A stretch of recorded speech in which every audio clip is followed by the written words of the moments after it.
Halo, selamat datang di channel Gadget Indoraya pun. Kali ini kita akan membahas satu produk terbaru lagi di awal tahun baru ini ya, dari Oppo, yaitu Oppo Reno 11 5G. Nah, seperti apa di dalamnya dan kayak apa ya spek-speknya dari produk baru dari Oppo Reno series kali ini.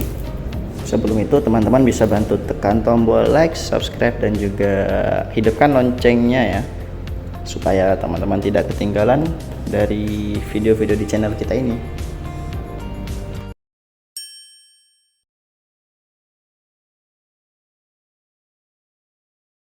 Nah, sekarang di depan kita ada satu produk terbaru dari Oppo Reno 11 5G. Reno series kembali lagi mengeluarkan produk terbarunya, dimana dari produk sebelumnya di tahun kemarin itu ada Oppo Reno 10 ya.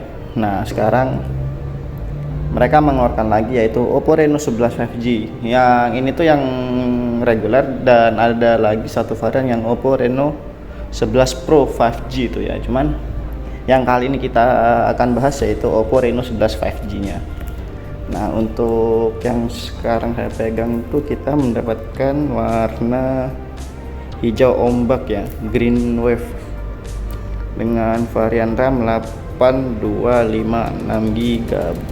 Maksud saya RAM 8 GB dan ROM-nya atau internalnya yaitu 256 GB.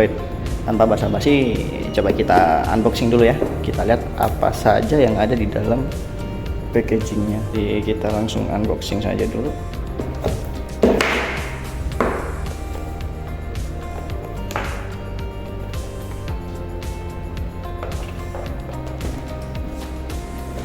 Di sini, nah kita coba bongkar dulu. Kita buka dulu sama ini, ada HP-nya. Kita sisihkan dulu di sini untuk HP-nya. Nah, ini penampakan isi di dalam packagingnya.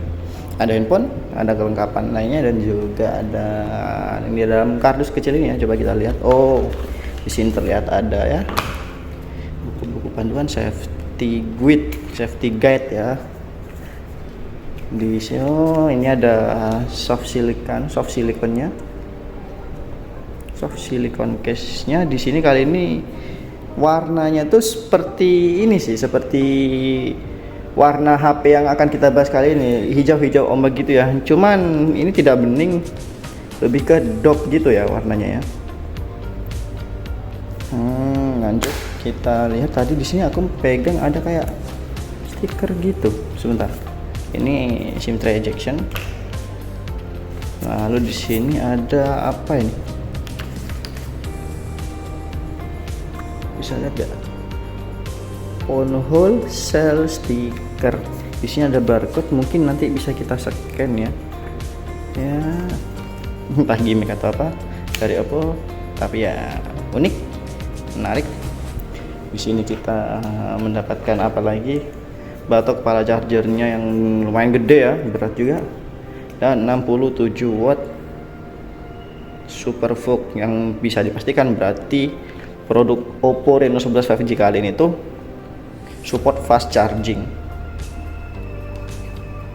Nah, di sini kita juga mendapatkan kabel data charger yang sudah pasti Type C. Nah, sekarang tinggal kita sisihkan dulu semuanya. Nah, di sini sudah terlihat ya beberapa poin sellingnya.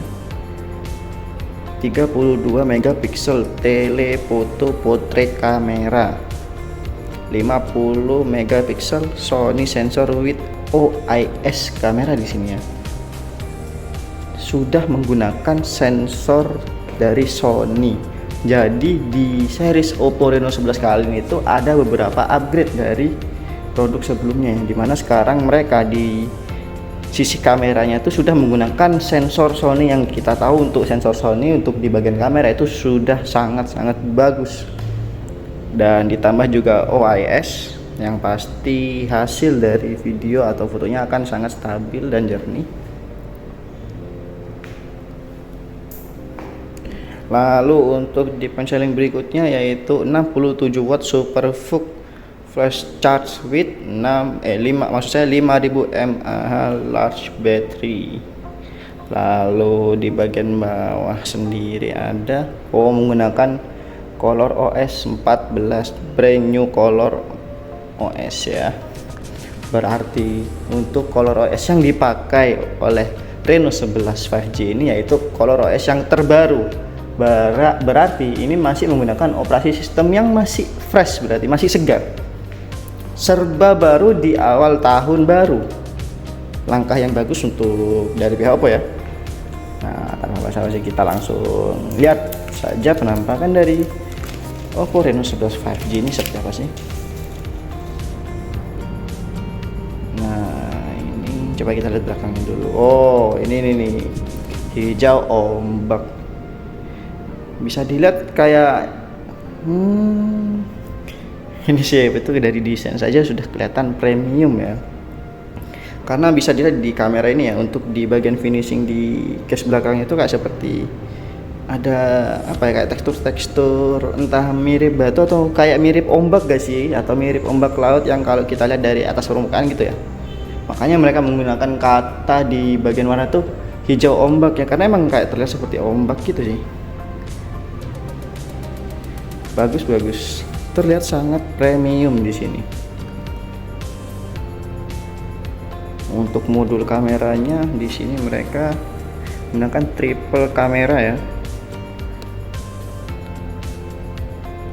menggunakan triple kamera dan 2 flash LED.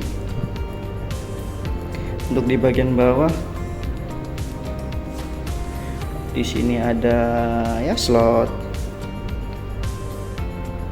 SIM di sini, dan juga ada colokan charger, ada speakernya di sini, ada slot untuk SIM-nya di bagian atas. Oh, dual speaker ya. Ya, ini kayaknya ada infrared juga di sini. Coba kita lihat untuk slot dari SIM-nya, apakah menggunakan triple slot atau hybrid. Karena biasanya untuk HP-HP atau smartphone yang kelas premium tuh sudah ya benar, mereka menggunakan slot hybrid di sini, dimana bisa dipasangi dual SIM atau satu SIM card dan satu memori eksternal ya. Karena untuk dari internalnya sendiri tadi itu sudah gede sih, sudah lumayan, 256 GB itu sudah termasuk besar banget untuk smartphone ya. Nah, di sini kita lihat.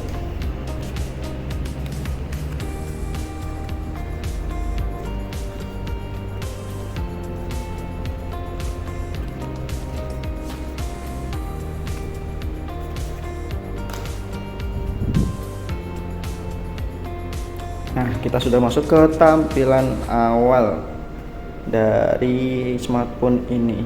Pertama-tama kita lihat dulu dari layar, sangat smooth sekali ya. Bisa dilihat di situ. Ketika saya melakukan scroll terhadap layar tuh terlihat sekali untuk FPS-nya di layar ini tuh sangat-sangat smooth. Dimana untuk setelah saya baca tuh dari beberapa artikel dan dari website resmi Oppo, Reno 11 5G itu menggunakan chipset yang gahar sih, chipset flagship, yaitu MediaTek Dimensity 7050 ya, 7050 ya, dimana untuk Dimensity 7050 itu sekelas seperti Snapdragon 700-an berapa gitu ya, kurang lebih 708 berapa gitu, yang bisa dipastikan itu sudah sangat bagus sekali. Yang bisa dipastikan juga untuk bermain game seperti Mobile Legend itu pasti sangat ngangkat, auto ratakan, dan bahkan Genshin pun pasti diratakanin bisa. Mungkin sekitar dapat FPS 40 ya, stabil di situ lah.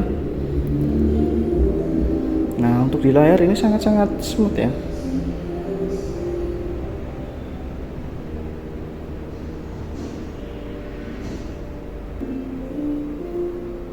Nah, di sini ada keterangan dari perangkat yang terinstall, maksudnya perangkat yang ada di smartphone kali ini. Bisa dilihat dari Color OS-nya menggunakan Color OS 14.0.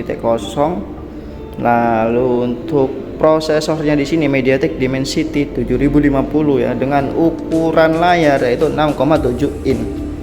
Oh, dan di sini juga ya untuk smartphone zaman sekarang tuh RAM extended itu emang sudah sangat hal biasa, dimana dengan internal yang sangat luas sangat memungkinkan untuk kita tambah RAM extendednya dengan fitur yang baru ini, up sampai 18 GB ya, yang 18 maksudnya 8 GB.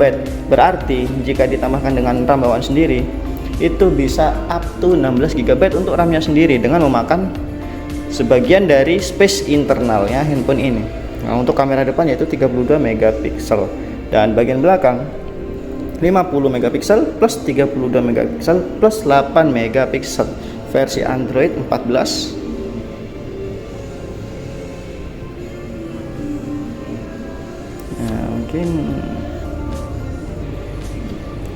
Nah, untuk di bagian refresh rate layarnya sendiri itu sudah otomatis standar untuk tinggi. Mereka itu untuk tipe kali ini itu bisa support sampai 120 Hz ya.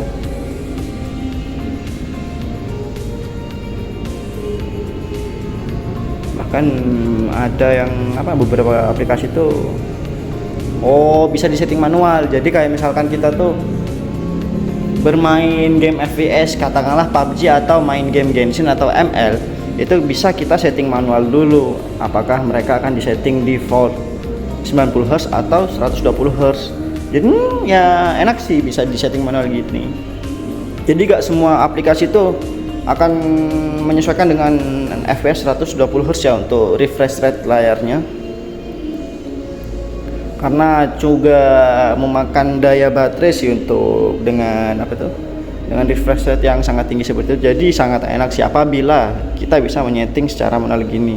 Jadi untuk khusus game-game saja atau beberapa aplikasi yang butuh scroll yang cepat bisa kita setting dengan 120 Hz ya. Untuk biasa mungkin untuk aplikasi biasa dengan 90 Hz atau bahkan 60 Hz saja sudah cukup sebenarnya, tapi untuk game bisa kita maksimalkan sampai 120 Hz di sini. Boleh ini fitur yang sangat membantu sih menurut saya, karena bisa kita atur sendiri aplikasi apa saja yang membutuhkan fitur ini, kayak beberapa game atau mungkin beberapa aplikasi yang membutuhkan dukungan dari 120 Hz refresh rate layarnya sendiri.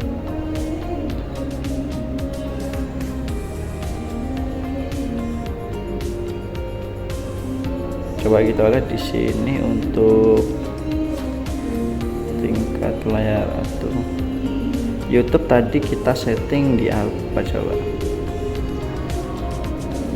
YouTube 90 Hz ya. Dan coba kita lihat untuk scrollnya.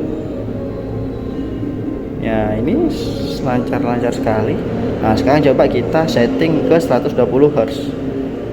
Untuk YouTube sendiri 120 Hz. Nah, kita lihat ada bedanya. Langsung smooth. Swing. Ini enak sekali sih, cepet ya. Bisa teman-teman lihat di sini, sangat cepet. Dimana saya lupa menekankan untuk Reno 11 kali ini tuh layarnya sudah curve ya. Jadi menambah kesan premiumnya lagi di sini. Sudah dari desain belakang aja udah kelihatan premium, tambah curve di sini dengan punch hole ya. Semakin terlihat premium di sini. Ditambah dengan scrolling yang sangat lancar di sini, tambah semakin bikin terlihat sangat mahal dari handphone ini. Untuk di pasaran HP ini tuh untuk di seri Reno 11 5G nya kurang lebih di harga 5 jutaan atau kalau nggak salah 5 sampai 6 jutaan sih, kurang lebih segitu. Ini sangat cocok sekali dengan harga yang segitu, dengan kualitas seperti ini tuh sangat bagus. Nah, untuk speaker ya, coba kita tes.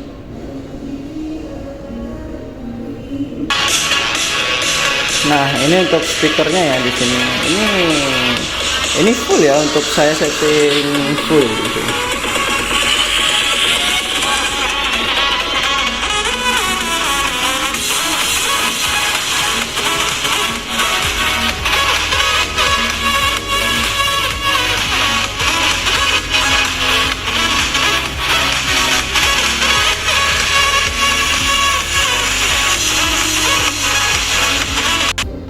Ya, untuk kualitas speakernya sendiri sudah terjamin ya, dimana dengan dual speaker seperti itu tuh.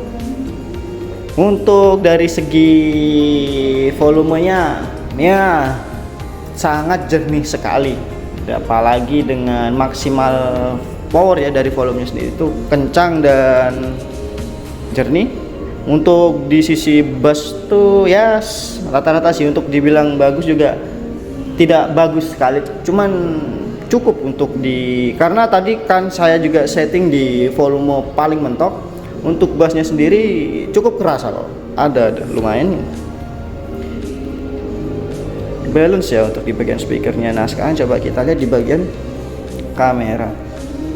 Nah untuk di bagian kameranya sendiri itu, untuk kamera ini yang ultra wide nya,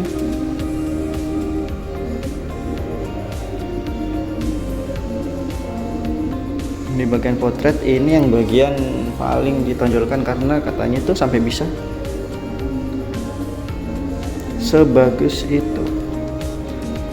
Bagian potret ini untuk bokeh ya.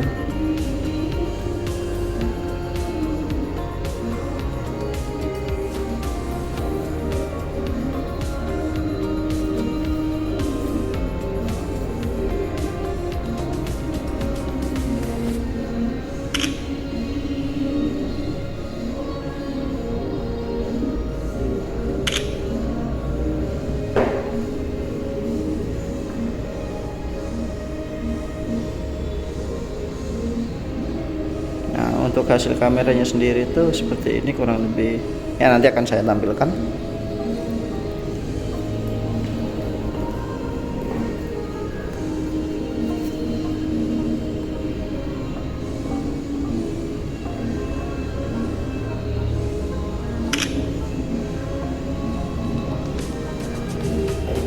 Lalu untuk di bagian ini kamera biasanya,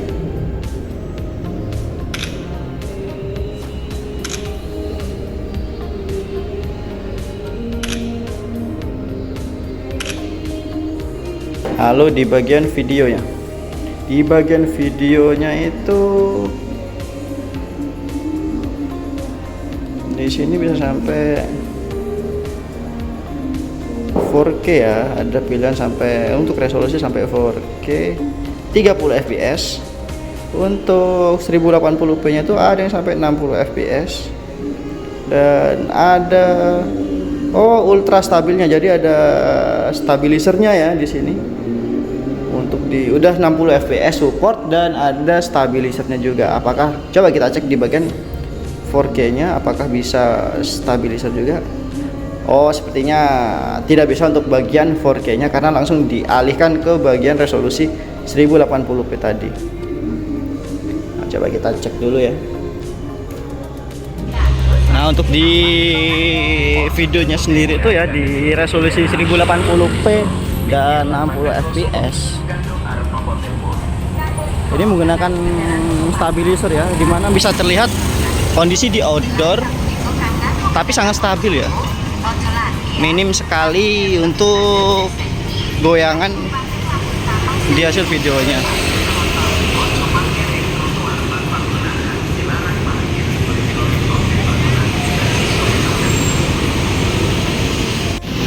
Nah untuk di bagian 4K yang 30 fps ini lumayan ada shaking sedikit, cuman ya masih bisa terkendali,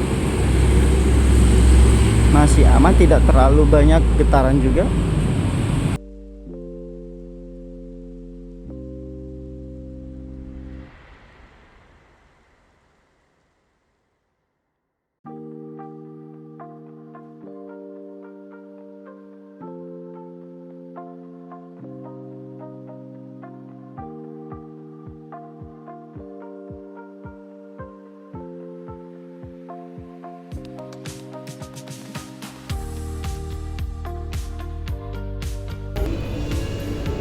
Nah mungkin itu saja ya dari pembahasan atau review HP kali ini, dimana menurut saya tuh handphone ini dengan harga 5-6 jutaan tuh ya sangat worth it sekali, karena kita disuguhkan dengan desain yang sangat premium ya, bagus karena juga kita mendapatkan curve 3D, hasil kamera yang sangat-sangat bagus, dimana hasil videonya bisa dilihat tadi itu sangat stabil, dan untuk kebokehan dari kameranya juga sangat-sangat bisa kita nikmati. Speaker bagus, chipset bisa dibilang untuk sekarang di MediaTek Dimensity 7050 maksud saya, itu sudah sangat-sangat bagus sekali, bisa melibas beberapa game-game besar juga yang dimana membutuhkan performa dari chipset yang sangat bagus ya. Jadi untuk kesimpulannya, HP ini tuh all rounder sih posisinya, karena dari chipset bagus, speaker bagus, kamera bagus, layar bagus, curve 3D, dan juga sangat smooth sekali dengan refresh rate-nya yang sampai 120 Hz. RAM gede, internal gede ya. Untuk target pasar dari handphone ini tuh luas ya. Buat gamer cocok, buat kakak-kakak yang mengutamakan kamera selfie-nya itu sangat cocok, yang pengen terlihat trendy atau modern dengan desain yang seperti ini tuh sangat-sangat cocok juga. Jadi target pasarnya itu cuma tidak untuk hanya bagian beberapa circle saja, tapi tidak. Target pasarnya mungkin itu saja dari review kali ini. Apabila ada salah kata atau yang membingungkan, saya mohon maaf. Jika teman-teman tertarik atau suka dengan video ini, bisa tekan tombol like-nya. Yang belum subscribe bisa tekan tombol subscribe dan bisa share ke teman-teman kalian. Jika ada yang mau ditanyakan bisa tulis di kolom komentar di bawah, atau mungkin teman-teman pengen mau ngasih masukan, kritikan, saran dan lain-lain, atau ada yang mau di review bisa ketik di kolom komen juga ya. Terima kasih sebelumnya. Assalamualaikum.